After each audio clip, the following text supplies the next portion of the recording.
Nova godina, novi ja, ne obećavam čuda sva. Nova godina, novi ja.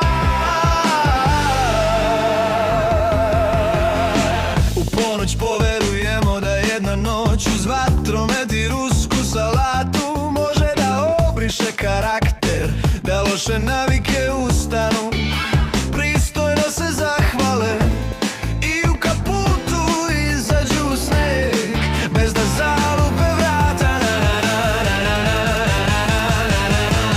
Mi smo narod ponedeljka, sve kreće tada, ali nova godina ima posebna prava. Ako padne u sredu, od četvrtka je novi život.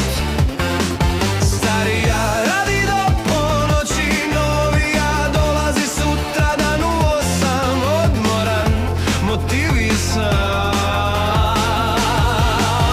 i potpuno izmišljen.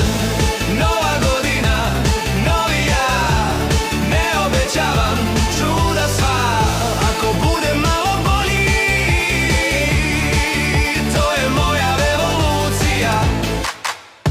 Planovi su uvek ogromni, novi jezik, onaj što lepo zvuči dok ga ne naučiš. Teretana u kojoj sam već bio mnogo puta, ali samo u glavi. Zdrava hrana, bolje ponašanje, disciplina, duhovni rast, postati neko drugi, bez neprijatnosti promene. No, godine prolaze, a novi ja stalno kasni, verovatno stoji u saobraćaju sa ponedeljkom. Nova godina, novi ja, ne obećavam čuda sva. Ako bude malo bolji, to je moja revolucija. Zato sam ove godine bio razuman, bez revolucije, bez velikih rezova.